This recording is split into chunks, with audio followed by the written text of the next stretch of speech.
Okay, so we have about 13 minutes left in the video we were watching a couple days ago.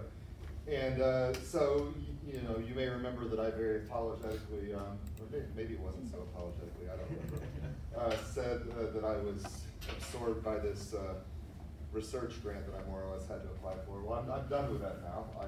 I'm not sure I'll get it, but I've applied anyway. So I am going to be able to turn a lot more attention in the next few days to finally getting your papers back to you. And the next ones won't take so long, okay? And also I will post the guidelines for the remaining assignments in the next day or two. So I apologize for not being able to do it earlier. So we'll watch this, but first just let me highlight a couple things about the readings, and then we'll talk about the readings. So the little chapter about John McClellan, that's in a popular, you see there's no footnotes, right? It's in a popular book about Hong Kong murders. It's a very gruesome read, by the way, all of the book. But this particular one has bearings on the idea of sexuality, and particularly related to homosexuality in Hong Kong in the 1970s. The murder took place at the beginning, it took place in 1980. Like I said, it's not an academic work, but it's solid, solidly researched. There's just been in the last 2 years a full-length book treatment of this John McClellan case.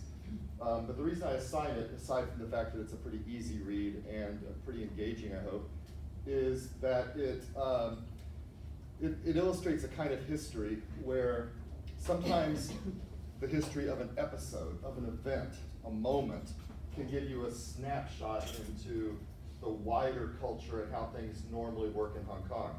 So the murder itself is exceptional. Hong Kong's not a violent place usually. The murder itself is exceptional, and yet it becomes, that one radio program on page 29, I think it was, we see it's the most widespread discussion of homosexuality in the colony's history at that point. So it gives us a lot of insight into how the culture of homosexuality worked in Hong Kong in the 1970s, which is very different than how it worked in, say, San Francisco or London in the 1970s.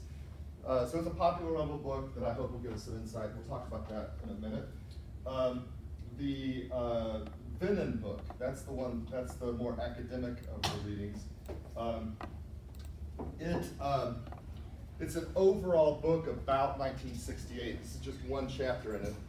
And 1968 is often most famous for France, but in the case of the French 1968, it's often portrayed in terms of May, this really brief moment in May where workers and students are united in basically trying to overturn society. But this author, Vinnen, and this book is only a year or so old, Vinnen highlights the international aspects of the movement. He has case studies on France, West Germany, the United States, and Britain, and then also highlights the longer term aspects of 1968. It's not just a quick moment in May, it's a longer term phenomenon. And so this particular chapter is about how the radical protest movements of 1968 intersect with attitudes and experiences of sexual and gender, or I should say sex and gender relations. So we'll talk about that. Again, that's the more academic one. But you see, his examples are not confined to the USA and Britain, but include Italy, West Germany, France, etc. And then the very short piece by Brady. She was, so this is the first issue of MS Magazine, or Ms. Magazine, which I described in the lecture on Tuesday. Ms. Magazine was also mentioned briefly in the video we watched on Tuesday. This is from the first issue of Ms. Magazine. She was a women's liberation movement leader. She was based in San Francisco.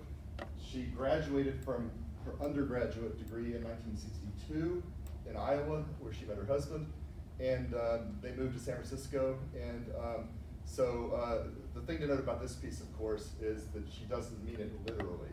She doesn't actually want a wife, okay? But we'll talk about all three of these readings in a minute.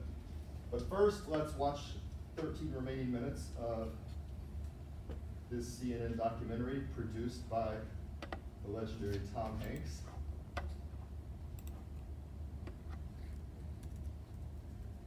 Do you agree with this women's liberation movement? No, I don't. Why not? Because I like the way it is. A woman's place is with a man that on top of him in this world. There were a mess of housewives, grandmothers, mothers, who felt as if they were being not only left out of this, but denigrated by it. That the movement was saying that their choices were stupid and dumb. Having a happy husband and a happy children makes us happy. They had always been celebrated for having chosen to be a mom and a wife and stay at home. And now suddenly, overnight, people are saying that they're slaves, they're comparing them to prostitutes. And it made perfect sense to me that those women would get really ticked off and frightened. And anybody who came along who was clever enough and manipulative enough to pick up their story and frighten them some more could do a whole lot of damage to the Equal Rights Amendment. I would like to thank my husband Fred for letting me come today.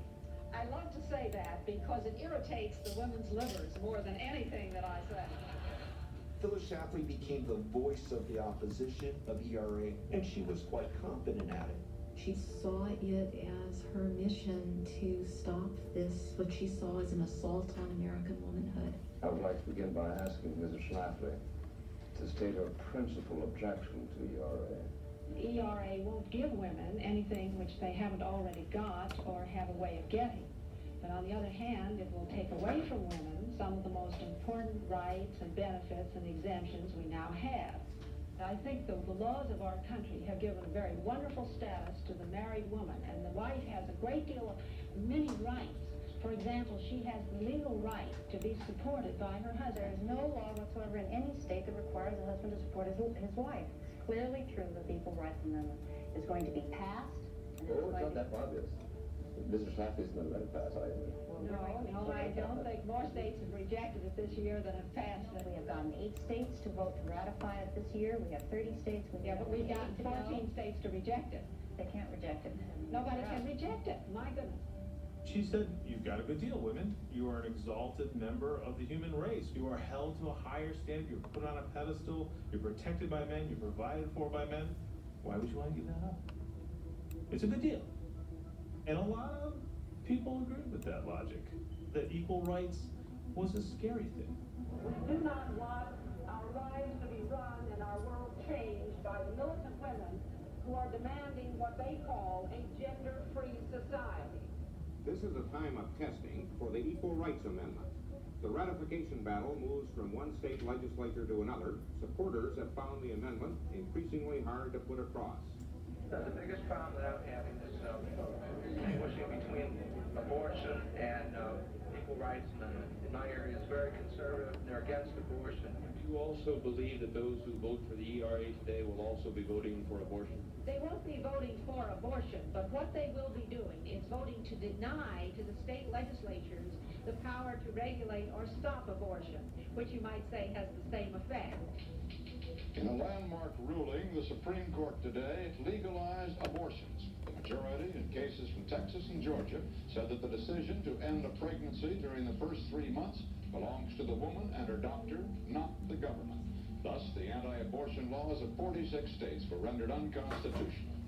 Roe v. Wade accepted that a woman really cannot be equal if she doesn't have control over her reproductive ability.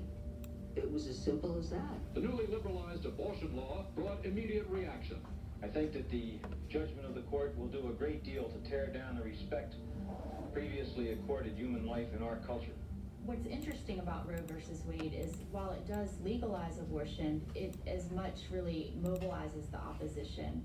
We protest today the Holocaust of the 1970s in America. Conservatives didn't used to mess with politics that much, and they start to campaign. It was the rise of extreme activist conservatism in America. Certain conservatives don't know what to do with their frustration and with their yearning for the good old days, and decide the problem are gays. The battle over homosexual rights in Dade County, Florida, comes to a vote there Tuesday. The issue is whether or not to repeal a 4-month-old ordinance which prohibits job and housing discrimination against homosexuals. Anita Bryant, a Miss America runner-up in 1959, today is an entertainer and mother of 4 who says she wants to save her children from homosexual influences. She doesn't want gays teaching. She led the petition drive forcing the referendum. Anita Bryant was a singer, and for quite a few Americans, she was a symbol of the beginning of pushing back against the social experiments of the decade. I love homosexuals, if you can believe that. I love them enough to tell them the truth, because I know that there is hope for the homosexuals, that if they're willing to turn from sin the same as any individual, that they can be ex-homosexuals, the same as there can be an ex-murderer, an ex-thief, or ex-anybody. I feel very strongly that what we're faced with today is something that is being camouflaged under Christian faith, Christian love. That is one of the most vicious hate campaigns this country has ever seen. Anita Bryant's efforts definitely mobilize the gay community. Sometimes having a visible opponent is a great unifying force. Tonight, the laws of God and the cultural values of man have been vindicated. They win the campaign, but it has a national resonance. This is what heterosexuals do, fellas. And for many gays, Anita Bryant is a symbol of this intractable prejudice. We were going to go on a crusade across the nation and try to do away with the homosexuals, and were met with protest and all kinds of problems. And Security agent, security agent. No, let him stay. No. Let him stay. well, at least it's a fruit pie. Let's pray. Anita, why don't you pray? Father, we want to thank you for the opportunity of coming to Des Moines, and that we're praying for him to be delivered from his deviant lifestyle, Father. And I just... Nothing has done more to advance the cause of gay acceptance and gay rights than people like Anita Bryant. Thus always the bigots. She campaigned for a vicious anti-gay law in California that helped make Harvey Milk a national figure. As political parades go, it was a little unusual. Harvey Milk, on his way to City Hall, be sworn in as a supervisor in San Francisco. The Harvey Milk Hope speech, that was a moment when a lot of people in the gay community went, something has shifted in our collective subconscious of what we feel we're entitled to. I will fight to represent my constituents. I will fight to represent the city and county of San Francisco. I will fight to give those people who had once walked away hope, so that those people will walk back in. Thank you very much.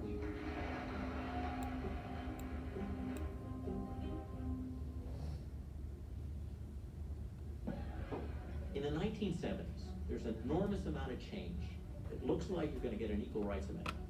Gays are no longer considered to be mentally ill. Roe v. Wade legalizes abortion. There is a sense that it's just going to be more and more individual freedom. And then it stops. The Equal Rights Amendment has encountered difficulties in another state, this time in South Carolina.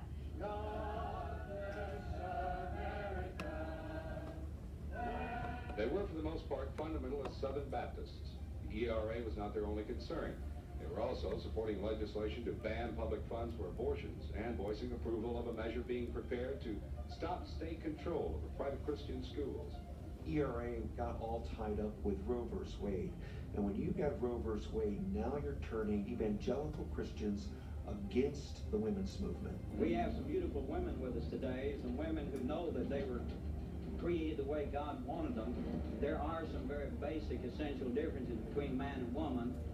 I hope God keeps it that way. I think when you study the ERA and see what it really means to women, that the women don't want it, the men don't want it, and so by public outcry, as you people are doing here today, we will beat ERA. Thousands of women gathered in Houston today as a symbolic torch marked the beginning of a national women's conference. With the ERA losing momentum, people were trying to figure out what to do, and this was going to be an attempt to sort of push things forward. Between now and adjournment on Monday, this conference will consider 26 resolutions asking the president and government to do something about the problems of homemakers, mothers and their children, older women, working women, and about the victims of rape, abuse, and discrimination. Support has been given by former First Ladies Ford and Johnson and First Lady Rosalind Carter. It is hoped that this display of united appeal will add momentum to passage of the amendment in the remaining 3 states that are needed. Across town, there was an even bigger gathering, about 11,000 men and women who opposed the beliefs of most of the delegates to the Women's Conference. I'm very proud that they excluded me from that convention, and I'm here where we're not ashamed and not afraid to ask God's blessing on this crowd assembled here today.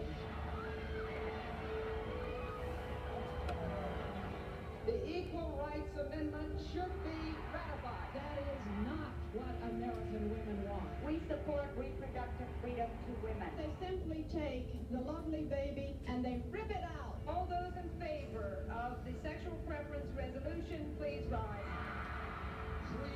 3 First Ladies approving of sexual perversion and the murder of young people in their mother's womb. What a disgrace! It came so very close.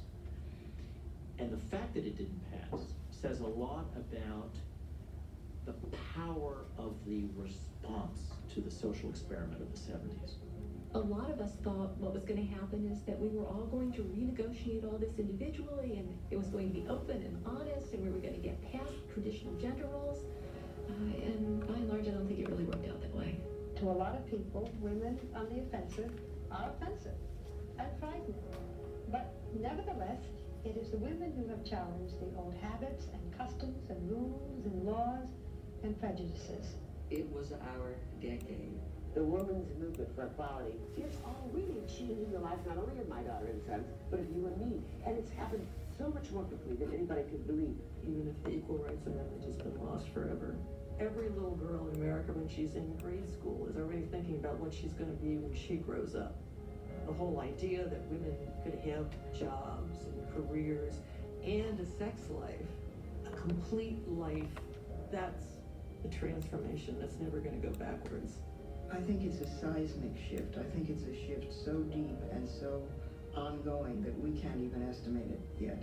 The problem is we don't stand up and say, hey, we're the folks who brought you this, and we've got to learn to do this because we are the folks who brought you this. You have been very active as a spokesperson for the women's movement. Do you feel that now that we get close to the 80s that we were able to accomplish in the 70s what you set out to do? I don't know, it's much more organic than that in a way. At least in the 70s, all the major issues of the women's movement, whether it's equal pay for equal work, reproductive freedom, or the Equal Rights Amendment, they all now have majority support. So in a way, our dreams were set free a little bit in the 70s. And for me, it means, you can be yourself as a unique individual. And what can be more important than that? Oops.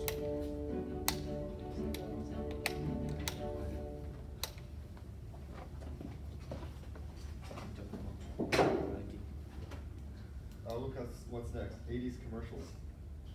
We won't watch this though.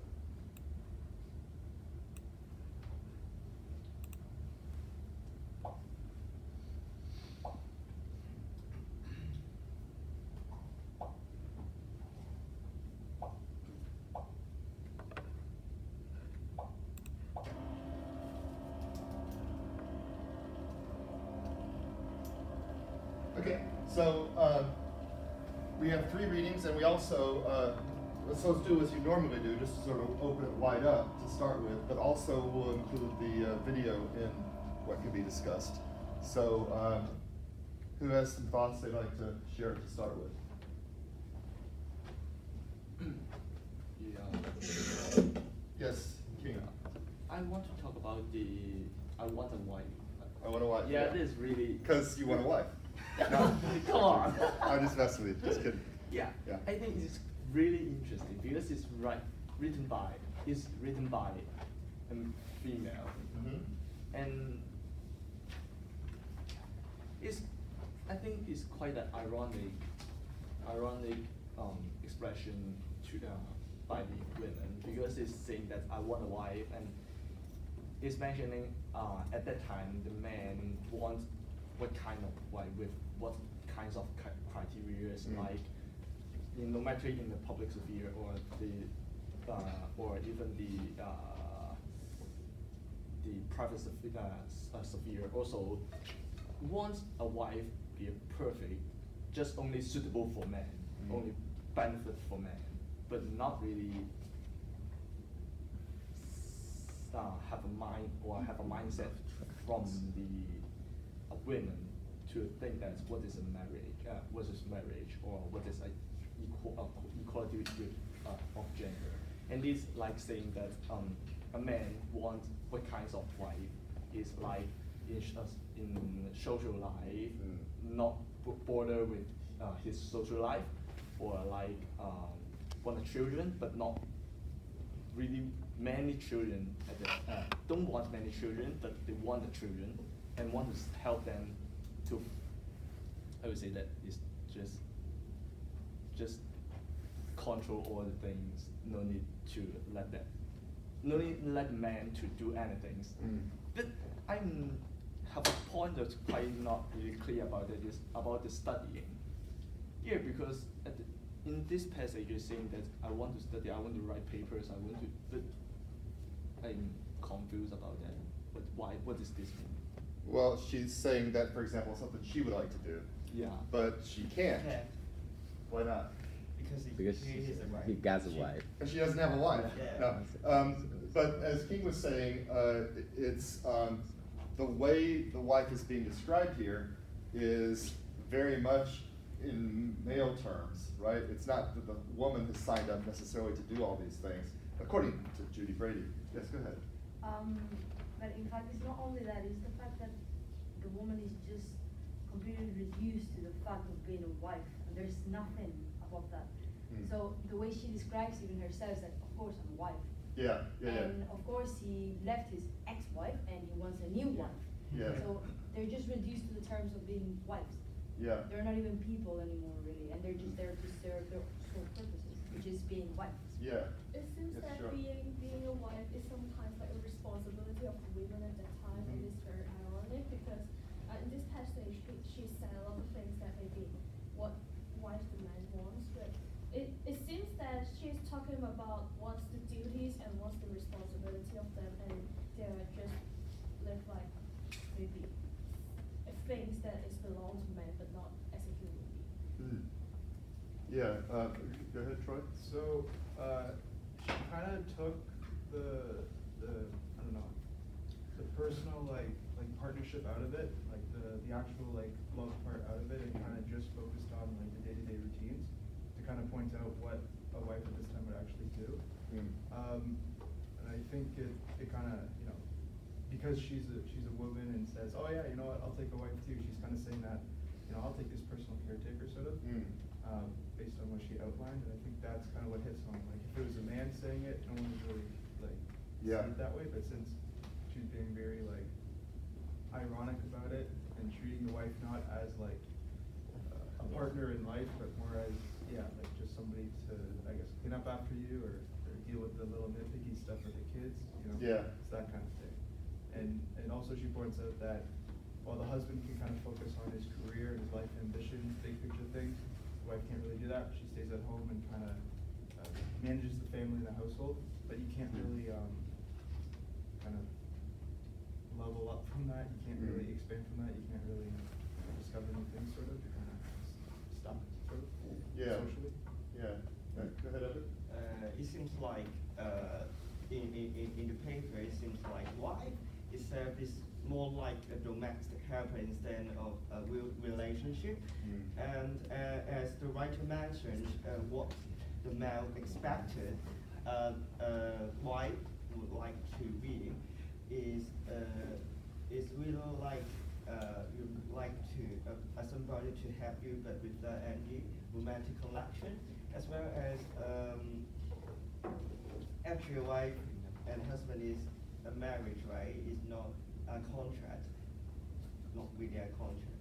It's signed or something, but it's involved love, but it seems like it's not that kind of thing. But there's a kind of cooperation that the male provides some like food or the basic daily things, but instead the wife have to help the man all of the things that like a domestic helper.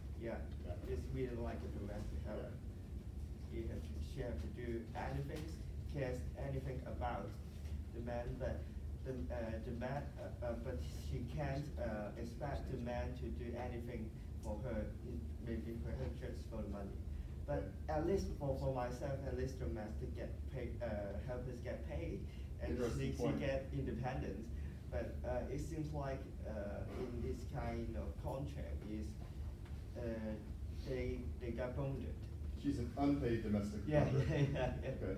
Which, by the way, it's not a coincidence that one of the demands of second wave feminism was the domestic work. You know, a stay-at-home wife, that's worthy of being paid because it's actual work, right? Sorry, your hand is up. Yes. Yeah, I just wanted to say, since you already mentioned some points, that the man sees their wife just as a slave to their needs. Yeah. And as they already said, it's just like an object. Yeah. So this, by the way, this is not 1971 really, that's a misprint, it's 1972. I mean, I didn't get it from the magazine itself, it's a reprint, but it should be 1972. But it's interesting because we can juxtapose what she's saying with, you kept hearing Phyllis Schlafly in the film, right? Right? So Phyllis Schlafly, how would she respond to this, you know, like 5 years later? You know, the one I'm talking about, the one who was campaigning against the Equal Rights Amendment? How would she answer this? Yeah, go ahead. Some women like that, I guess. Like some women like I mean, probably more than some. Yeah. Millions. Yeah. I'm sure millions were in happy marriages and liked the way things were. Yeah. And really didn't have a problem with it. And so, like, what you're saying? I shouldn't keep the house clean. I should go get a job in a factory or something. I mean, you know, yeah. Go ahead. And saying with what she was saying there, like, if they're already providing for us, why would we give up that? Yeah, that sort of. Yeah. That is also a feminist ideology right now, actually. Well, one of the points that Phyllis Schlafly keeps making is that men and women are fundamentally different by nature, the way God created them. Different feminism. Yeah, except I wouldn't think she would use the word feminism, all right? But that it's, you know, God created men and women differently, and we shouldn't fight against that. We should embrace it. And in fact, it's not that Phyllis Schlafly would have necessarily cared that a handful of women in New York or something were living the kind of life Judy Brady wants to live, but that it's going to become an amendment to the Constitution. The American Constitution, the United States' basic law, is going to change in a way that says that Judy Brady's way of doing things is the way that everybody has to do things. And so the scare tactic, at least, whether it's accurate or not, it's hard to say because we don't know what would have happened, because it didn't happen. But the scare tactic, at least, is to say that if you are the woman who is at home with your, Anita Bryant, 4 children, right? If you're the woman who's at home with your 4 children and you're enjoying this kind of traditional family values lifestyle, the nuclear family, et cetera, the Equal Rights Amendment and people like her are going to take that away from you. Nobody knows what's going to happen, and that's scary. But you may remember from the lecture on Tuesday, I pointed out that what was considered by the Bureau of Labor to be the typical family, the man who has a job, the woman who stays at home, the 2 children, that's 7% of the households in the United States in 1975. 7%. 93% of the households are not that. Whether because somebody never got married, or because they got divorced, or because they didn't have children, or because the woman worked outside the home, whatever reason, this sort of traditional family values lifestyle that Phyllis Schlafly is defending is only accounting for about 7% of the households. But a lot of that has to do not with anybody's ideal, leave aside Judy Brady's ideal, not with anybody's ideal, but with the reality. Remember we talked about the family wage. Remember the economy has changed in the 1970s. The family wage that allows a man to support a wife and 2 or 3 children, that has been undermined. So it's not necessarily that, Judy Brady, she clearly has career aspirations. She clearly, wants to do things outside the home. But most women working in the 1970s are not Judy Brady. Most American women, most British women working in the 1970s may actually have sympathy for what Phyllis Schlafly is arguing. They just can't stay at home because their husbands don't make enough money. Does that make sense?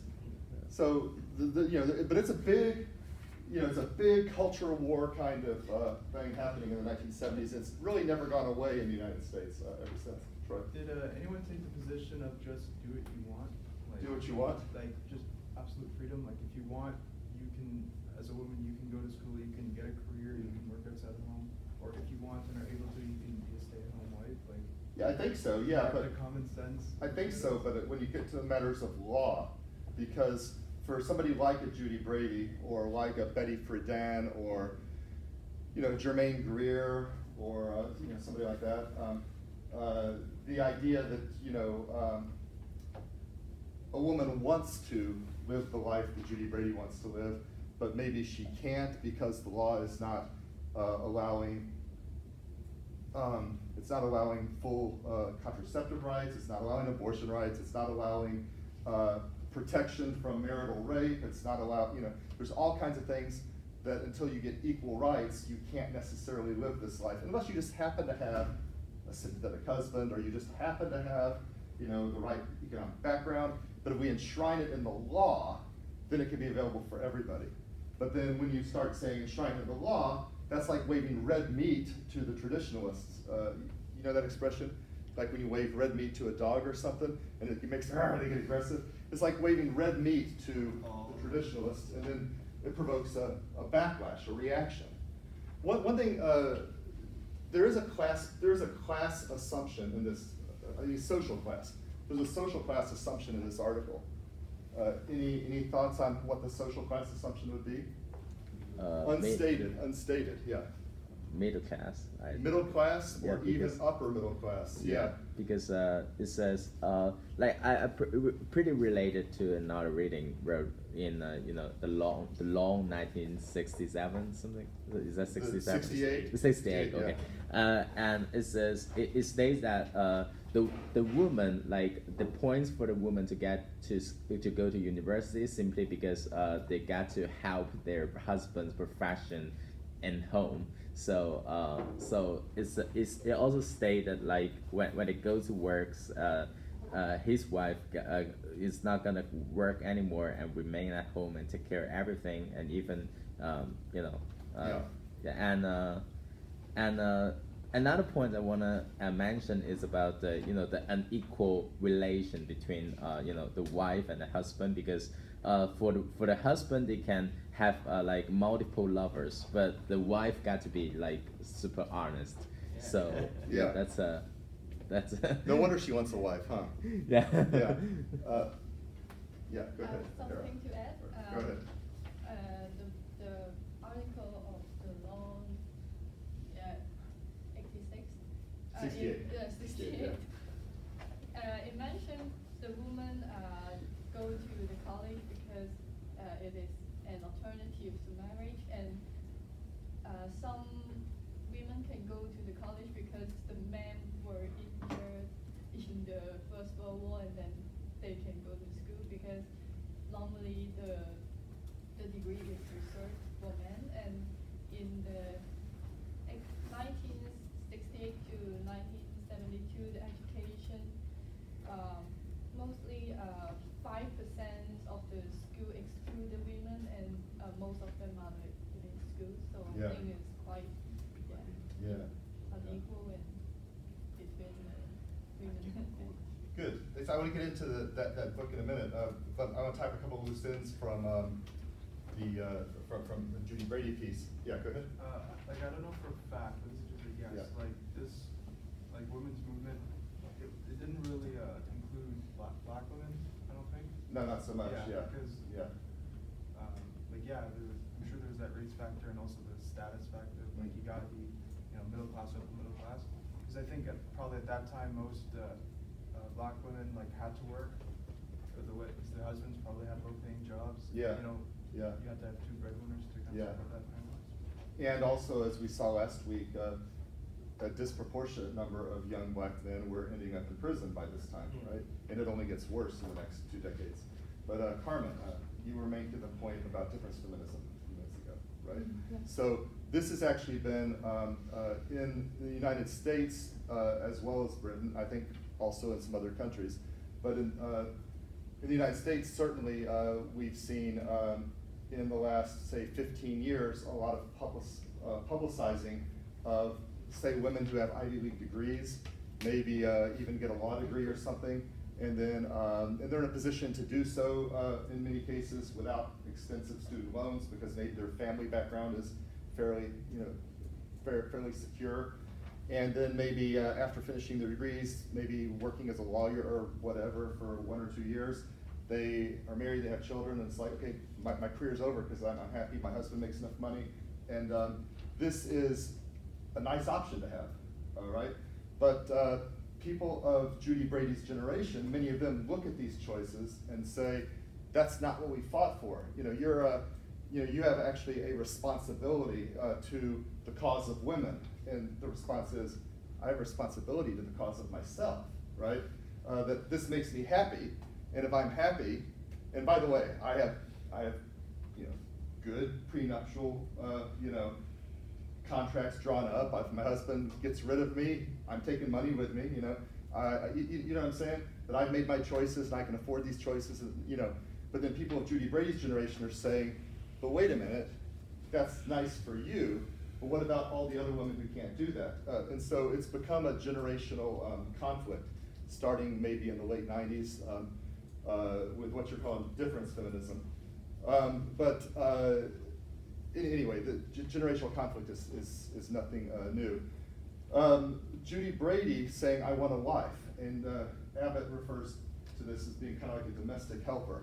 That the man's success, the upper middle class man's success, which Judy Brady has aspirations to match herself, it relies on this unpaid domestic helper, right? Caitlin Flanagan, a conservative conservative female writer in the United States, often writes for the Atlantic Monthly.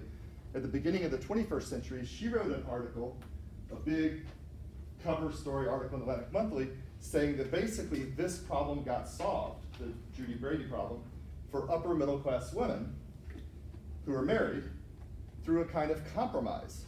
And the compromise worked like this. The man didn't start doing that much more housework, right? It's still her responsibility, but she doesn't have to do it because between the two of them, they have a high enough income, they just hire a working class woman to live in their house and take care of it for them.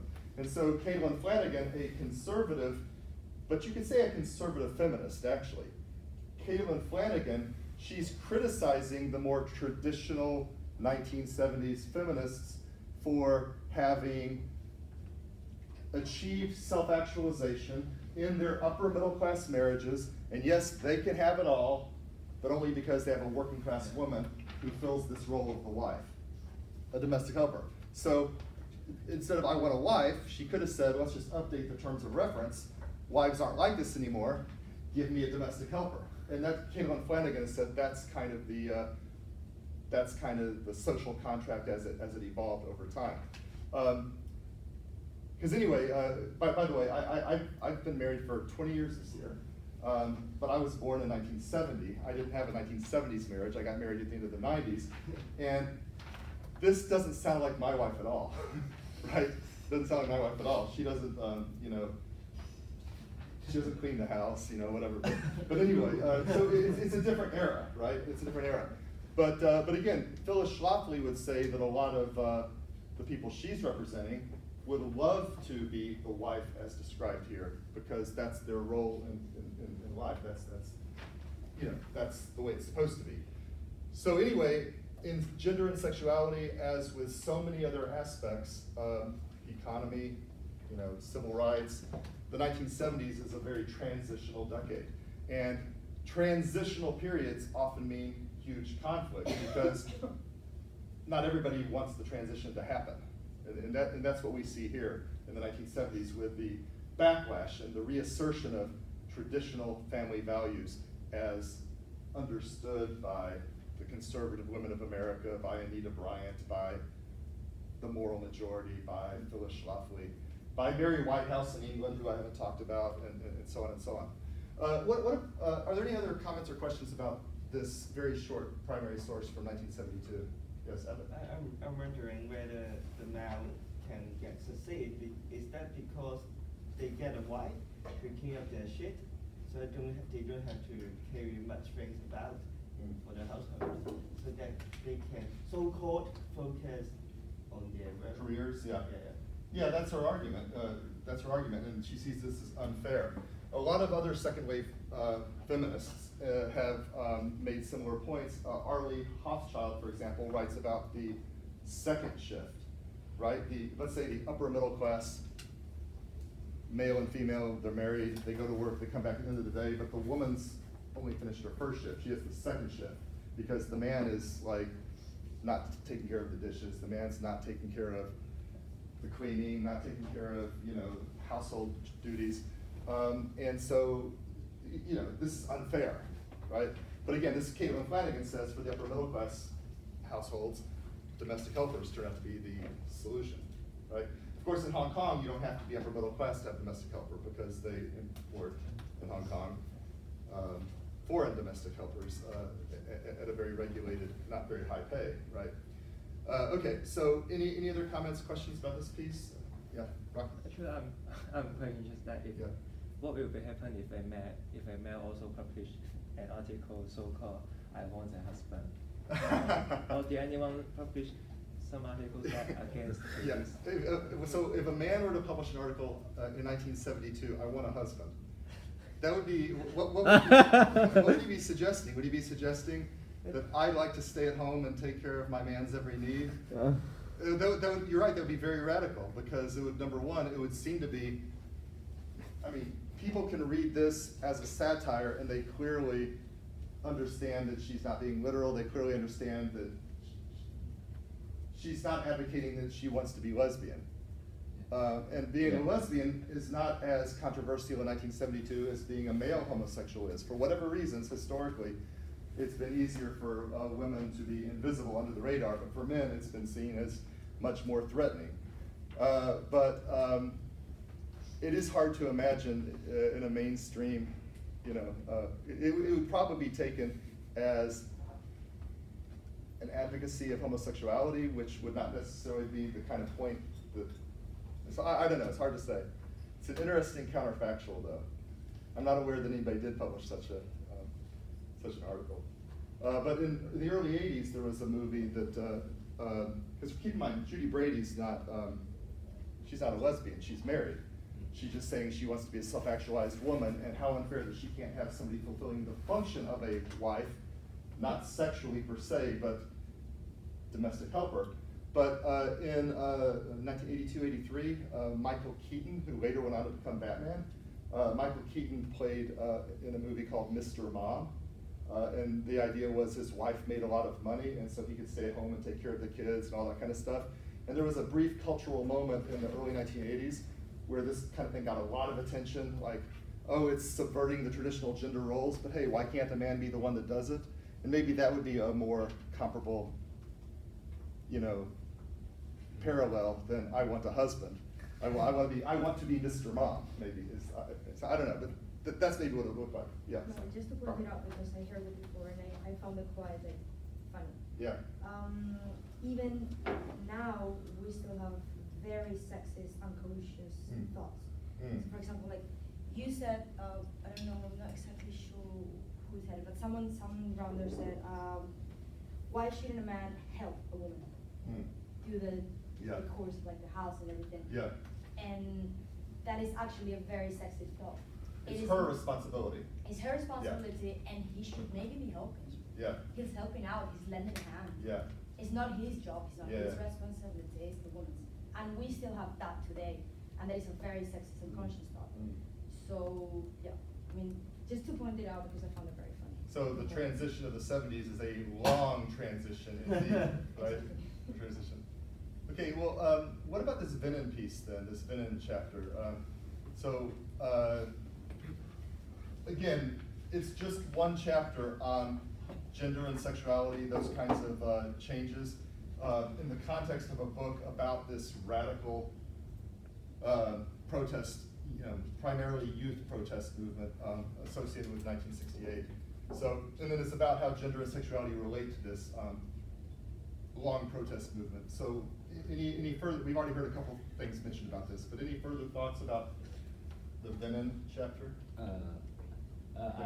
I think it's pretty interesting when I saw these the issue of sex is associated with the political issues such as the Vietnam War or and actually I find it quite funny that they're saying that about the draft of the Vietnam War, and if some man who want to evade the draft, it pretend to be homosexual. Yeah. And they're saying that girls say yes to the guys say no. I find it quite say no to the draft. I mean, I find it quite funny. But also I find it a bit surprise for me. As there's a story about a teacher called Gabriel Russia, and as she was a teacher, but she also somehow had a relationship with her student, and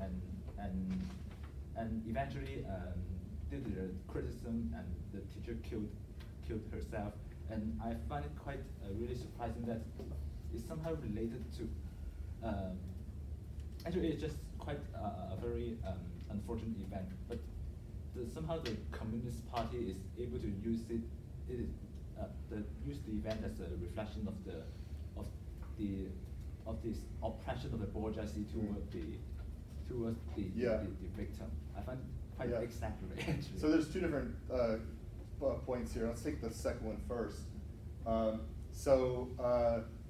There is actually a moment in the late 60s into the mid 70s where there are, okay, so if you go all the way back to the Communist Manifesto in the 19th century, it's not the part that normally gets so much attention, but Karl Marx and Frederick Engels in the Communist Manifesto, in a Communist Manifesto, I should say, they talk about how part of communism would be unsettling the bourgeois structure of the family altogether, and possibly even having wives in common, husbands in common, children in common.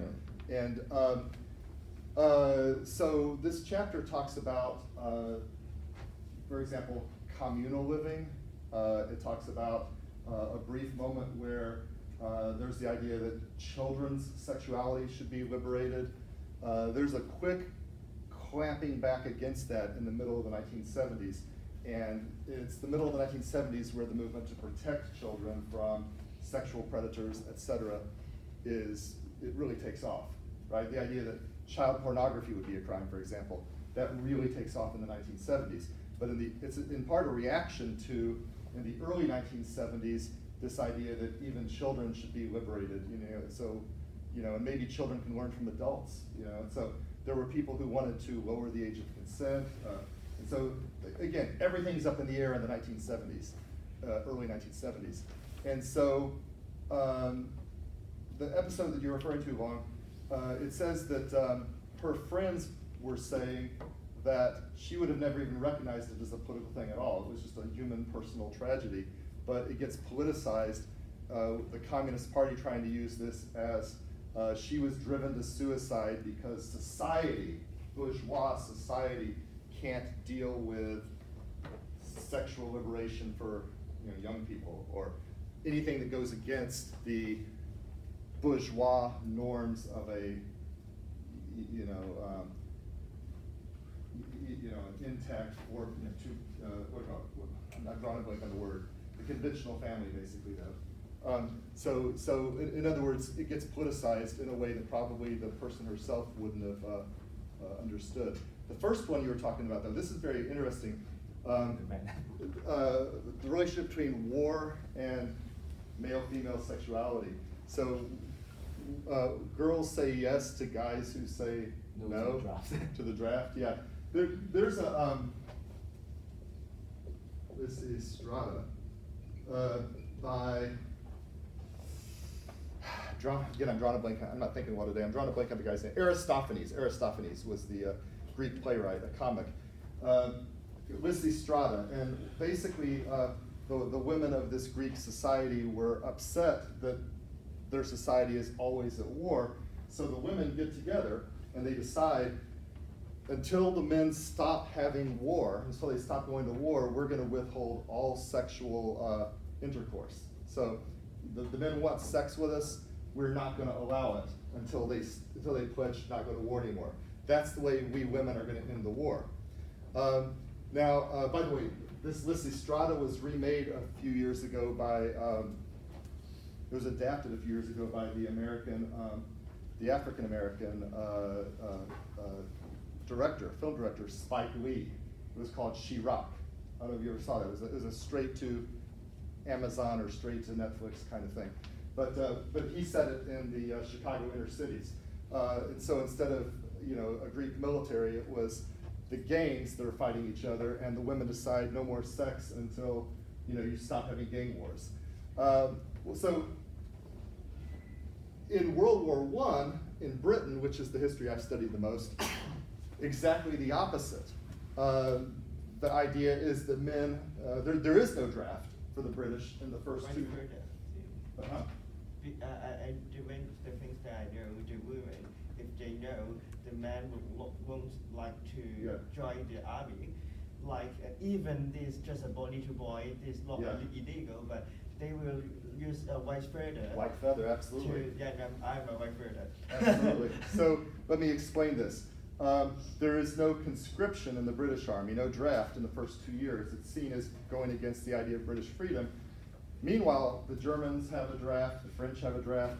So the British are really trying to encourage people to join, and in 1916 they actually implement a draft, conscription.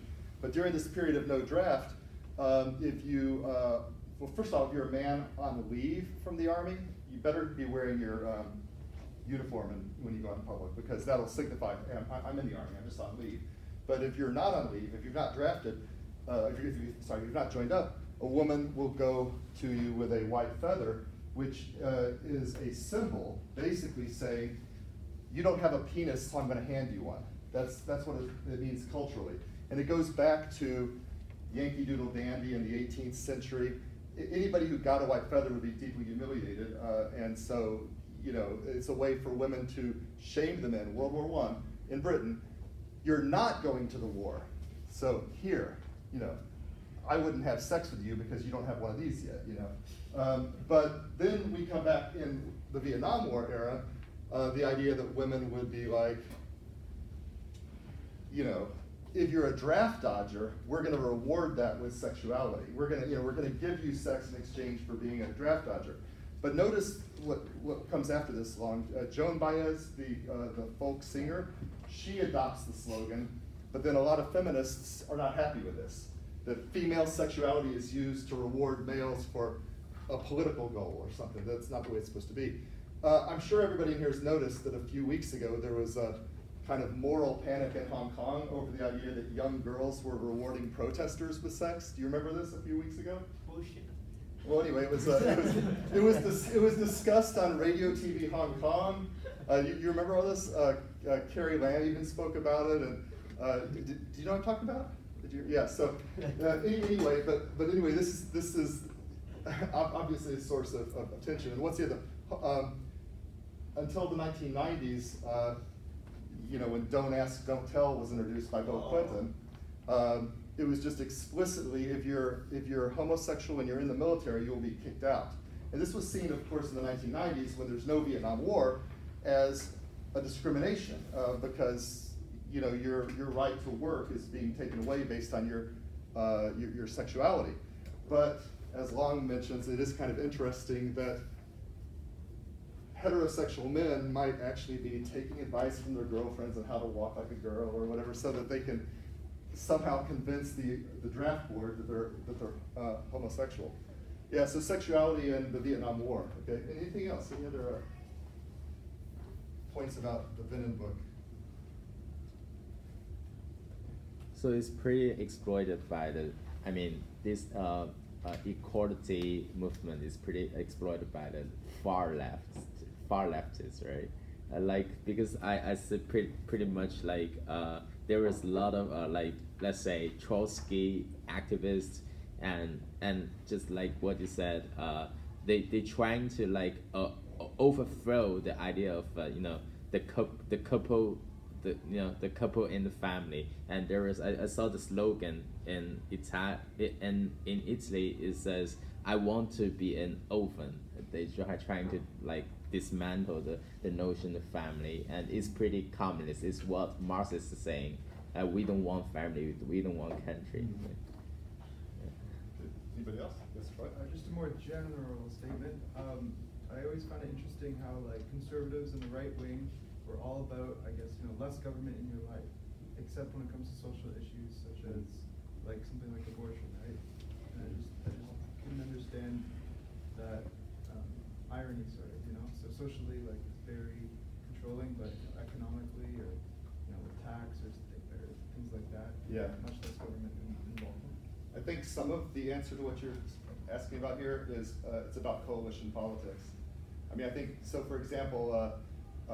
In the turn of the 20th century, more traditional conservatives, they were socially conservative, but they also favored a state to protect them from big business, for example. But coalition politics, there was a shifting of which groups in society joined up with other groups in society, and I think I would, for example, with the last election in the United States, I wouldn't underestimate how much support Donald Trump got from an anti-Hillary Clinton voter. So in other words, you hate somebody for one reason, and so you support their opponent, and then everything that person stands for somehow gets packaged together as being okay. So I think that there's been shifts over time, but there was a time where a very small minority, you could say, in the United States was consistently libertarian. Stay off our backs in terms of the way we do business, stay off our backs in terms of drugs, stay off our backs in terms of sexuality. And then on the other hand, there were conservative, traditional, family-supporting, God-fearing, etc. And they wanted the government to stand up and protect them from big business. But there's been shifts in repackaging of the coalition. So I think the way coalitions get put together is a big part of it. Is your hand up, Dexter? Or are you just, okay. So is there anything surprising about this chapter, this Venom chapter? Yeah. Kinda, yeah. So I read that the FBI investigated. Wait, this is a long neck. Yeah. Okay. So FBI investigated women for wearing like men's clothes on campus. In University of New Orleans. Yeah. Like that's nuts. Yeah. I think I don't know how that's like a federal investigation. Really. Well, because of what it may be associated with. Right. Because if you're a woman wearing pants on campus, and I want you all to look around the room, you know, if you're a woman wearing pants on campus, maybe that means you're actually subversive. Maybe that means that you know. Remember, in an earlier week we saw the FBI was concerned about long hair on men. If men have long hair, then maybe that means they're radicals. Do you remember? I think I referred to this before that sometimes it turns out that some of the protesters were actually CIA, and you know the FBI is arresting the CIA, and the CIA has to like. You know, but there's no. But of course, one of the things they have to do is because the FBI is so straight-laced and clean. You know, the hair doesn't touch the collar, and you know it's trimmed over the ears, and you got a button-up tie, button-up shirt, tie, everything. You know, just like Abbott here. That in fact the CIA, they're trying to fit in with the protesters. So they look like protesters, and so, right? So women wearing pants, men wearing long hair. You know, it's androgyny, right? So it's subversive. So one of the things that strikes me here is the 1968 revolution, 1968 radical protest. It's supposed to be this liberation. You know, everything is being, you know, put on the table to change. We're going to change the family. We're going to change the way of life. We're going to change politics. And yet often the women found, these are some macho dudes here, right? These guys are treating us. So we show up at the protest movement and they say, oh yeah, would you make some photocopies for us? You know, or they show up at the protest movement and the guys say to the women, oh yeah, somebody brought some children. Can you back over there and take care of the children for us? Or could you get some coffee? And then they go to the communes. You know, the communes, we read about that a little bit in the Haight-Ashbury chapter 2 months ago. The communes out in the rural, you know, areas where they're gonna live together and share families in common and overturn the bourgeois notions of society. And one of the things they do is they have discussion groups every day. And the men just talk and talk and talk and won't let the women get any words in. And we you know, several other examples like that where, and then of course, what does it mean to be, if a man asks a woman, are you liberated? Are you a liberated woman? They don't necessarily mean, yeah, they don't necessarily mean, are you, you know, a second wave feminist? What they mean is, have you gotten rid of all of your hang-ups about sex? Meaning basically, will you have sex with me? And so the women often find, and there's one really interesting, in the quote on page 245. Actually, I got to read this because it's quite. So the whole idea of the commune is supposed to be sexually liberating and all that stuff. So about 10 lines down from the bottom, 10 lines from the bottom. At a commune in Virginia, it was reported that, quote, Bill had envisioned a group marriage community where members would rotate sleeping partners. As Kathleen was the only female member at the time, she was the crucial factor in this experiment. But she did not want to sleep with anybody but George. So, in other words, these communes are supposed to be sexually liberating, but it could actually turn into sexually liberating for whom? Whose sexual liberation from whom, as the author calls it in one of the sections of the chapter. So, just because somebody was a liberal or a radical male in all these other areas didn't mean they were liberal or radical when it came to the way they treated women, right? The women often, in other words, the second wave feminist movement was sometimes not a reaction against society. It sometimes was a reaction against the people they thought were their partners in trying to overturn society. But it turns out that they don't want to overturn every part of society, like male privilege, for example. Does that make sense? Make sense? What about the Hong Kong piece? Yeah. Yeah, the Hong Kong piece is quite shocking, I think. I'm shocked by this piece because it's like all the evidence showing this really suicide, but I think it's not really the case. Because it's quite weird that why the people need to shoot himself 5 times for suicide. Yeah. And also, actually, this piece is like saying that the Hong Kong's the homosexuality, I would say that it's quite the progress too slow, and he's saying that in Hong Kong, before 1991, this kind of homosexuality is not really legal, and then due to that, many police and many people is affected by or suffered by this kind of environment, and the McLennan is like is really expert in hiding his homosexuality. Yeah. Yeah. Yeah. His Secrecy, interest. discretion. And however, the police I think he saw special or secret archives or secrets. Yeah. Belonging to special branch. Yeah. Yeah, and then I think it's kind of trigger him to death. Yeah, because due to this, and you should know that is at that time he knew too much. The special branches is saying that the homosexuality should not be appeared here. Plus, when they wanted to get rid of him, he wouldn't go quietly. I mean, he could have just quit and gone back to the UK like a team player, but instead he stays there and fights it. He left Hong Kong. But, well, he likes certain things about Hong Kong. Yeah. But, yeah. Is your hand up, Alvaro? Yeah. Actually, like there's that's really like an answer case, because like the people say, how could he like get 5 shots to get the suicide, and but I'm pretty like he got shooted, or I can't understand the motive why people would want him dead, simply because he's gay or something. And no, not because he's gay, because of he knows too much. He knows too much. He knows too much, and he's potentially going to reveal it. Oh. Yeah.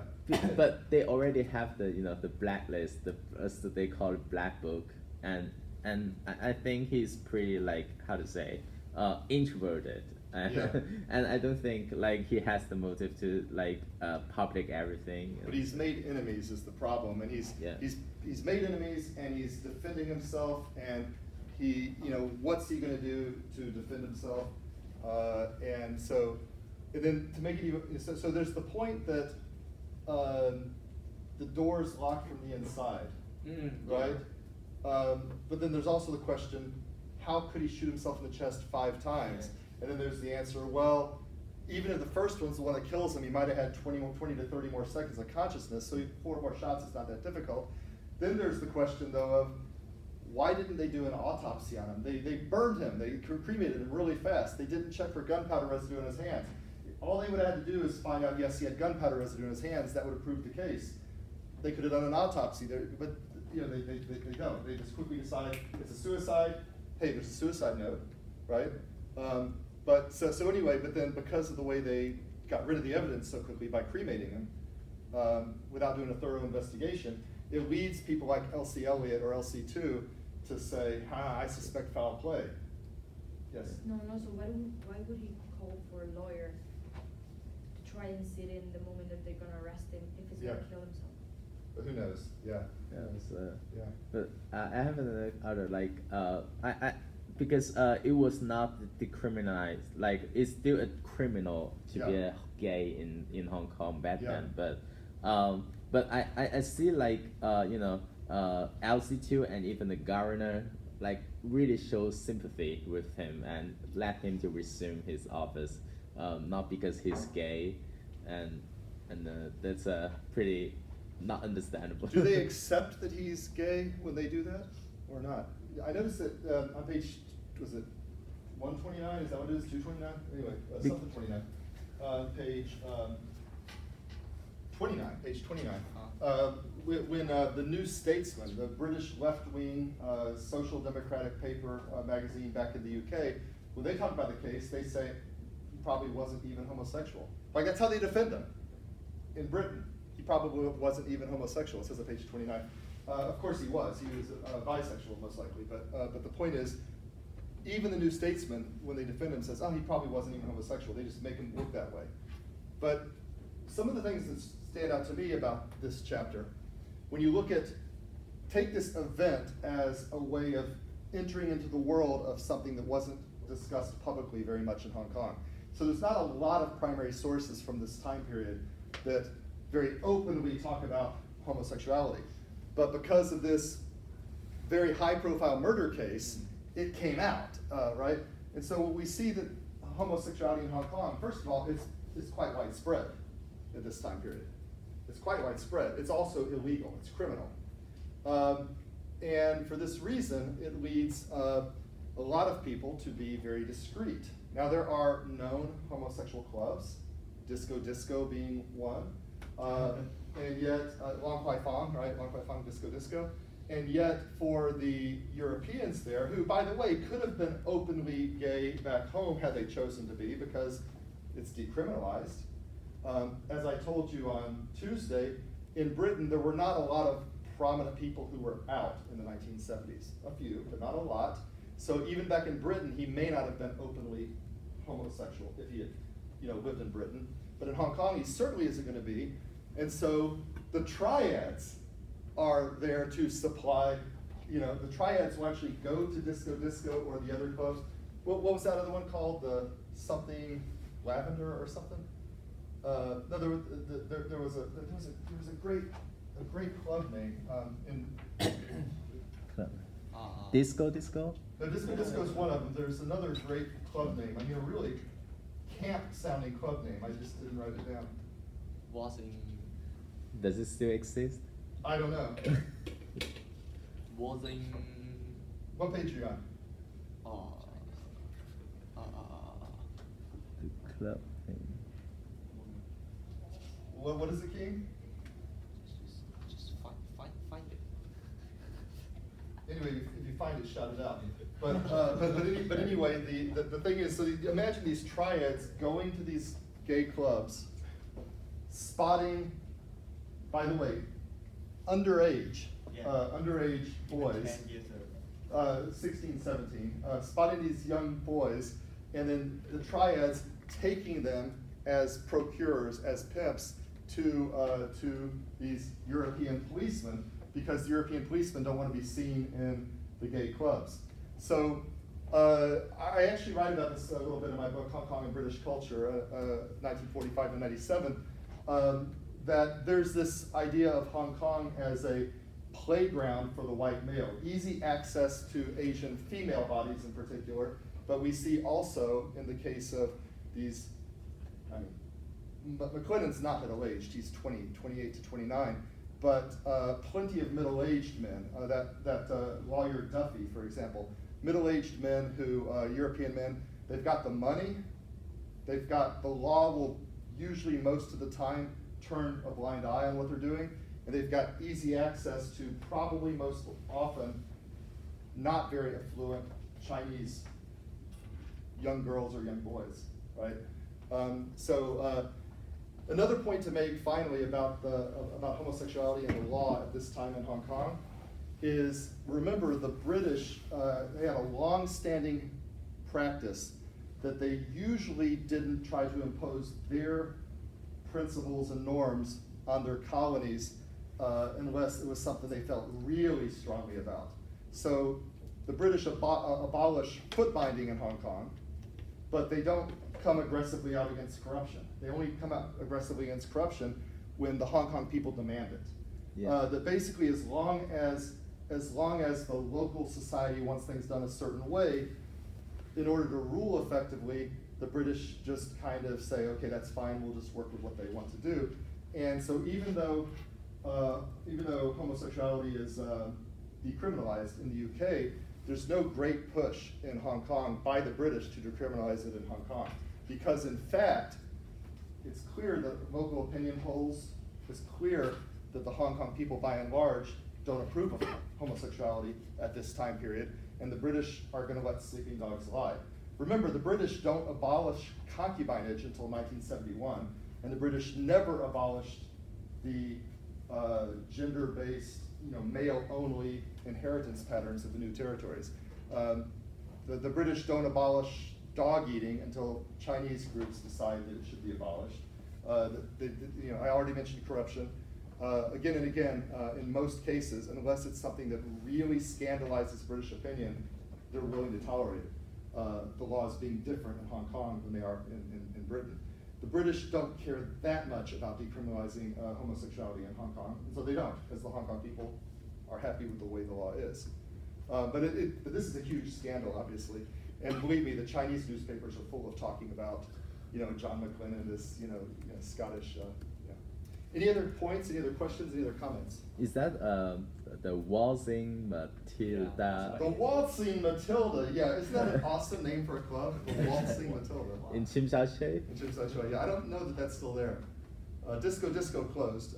But yeah. Any other? Okay. Yeah. Go ahead. I can imagine that there's lots of homosexual Western man. Yeah. Well, I mean, and they were. You can't imagine it. In a high position, like they're working for the government. They're working for the police force, but they're not the lower class, but the middle or higher class. Yeah. I think it is, and actually they're really active in this kind of trade. But again, notice how discreet he is. Notice how discreet he is, and that's where the triads come in. It's got to be behind the scenes. You can't. He's not going to disco himself, right? By the way, this isn't just about male on male. This is also male female. So many of the primary sources I read from the 50s and 60s. It talks about like people in Hong Kong Island and people in Kowloon, you never cross the harbor unless you want to go to do sexual things and you don't want your local friends to see you. So that's why if you're a Hong Kong Island person, you might go to Bangkok, is because you don't want to be seen, right? But also, one of the things that I read over and over and over again in the books of the 1960s, late 50s, is these prominent visitors to Hong Kong, and they're writing about the sex scene in Hong Kong. And most of it is heterosexual, not homosexual, but they're writing about the easy availability of young Asian women. And then they write, and there's always this, she was throwing herself at me, but of course I said no. Or there was always this, it was this friend of mine who did it. And it's like the author has you never see one of these guys say, yeah, I did it. It's just over and over again you see it. So even when they're writing their memoirs, they're like totally discreet, let alone at the time period, and especially if it's criminalized homosexuality as opposed to perfectly licit heterosexuality, if that makes sense. So next week it's all about Hong Kong. Next week we're talking about the long transition from refugee mentality to Hong Konger mentality. So lecture on Tuesday and some readings for next Friday. So have a good weekend.